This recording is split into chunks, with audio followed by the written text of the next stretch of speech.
एक जीवंत जंगल में पीटर नाम का एक तोता विविध पक्षियों के समुदाय के बीच रहता था। पीटर अपने रंगीन पंखों और हंसमुख व्यक्तित्व के लिए जाना जाता था, जबकि अन्य पक्षियों में भी अपनी अनूठी विशेषताएं थीं। वहाँ लिली हमिंग बर्ड थी, जो अपनी चपलता के लिए जानी जाती थी। ओलिवर उल्लू था, जो अपनी बुद्धिमत्ता के लिए प्रसिद्ध था, और रूबी रॉबिन थी, जो अपने मधुर गीतों के लिए जानी जाती थी। एक दिन जंगल में भयंकर तूफान आया, जिससे बड़े पैमाने पर क्षति हुई। पेड़ उखड़ गए, घोंसले नष्ट हो गए और भोजन दुर्लभ हो गया। इसके बाद पक्षी अस्तव्यस्त हो गए और जीवित रहने के लिए संघर्ष कर रहे थे। अपने मतभेदों के बावजूद पीटर जानता था कि वे केवल साथ मिलकर काम करके ही चुनौतियों से पार पा सकते हैं।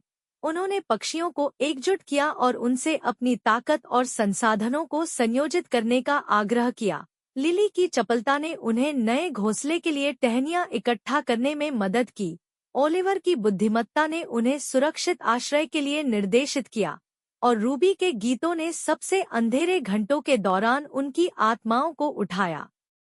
जैसे जैसे उन्होंने साथ साथ काम किया, पक्षियों के बीच उनके व्यक्तिगत मतभेदों को पार करते हुए एक बंधन बन गया। उन्होंने अपना भोजन साझा किया, शिकारियों से एक दूसरे की रक्षा की और संकट के समय में आराम प्रदान किया। उनके सामूहिक प्रयासों से जंगल ठीक होने लगा, नए पेड़ उगाए, घोंसले फिर से बनाए गए, और एक बार बंजर परिदृश्य एक बार फिर से जीवन से खिल उठा। पक्षियों को इस बात पर आश्चर्य हुआ कि उन्होंने साथ मिलकर क्या हासिल किया है। उन्हें एहसास हुआ कि एकता उनकी सबसे बड़ी ताकत थी। उस दिन के बाद से जंगल के पक्षी सद्भाव में रहते थे, अपनी विविधता का जश्न मनाते थे और हर सुख दुख में एक दूसरे का समर्थन करते थे।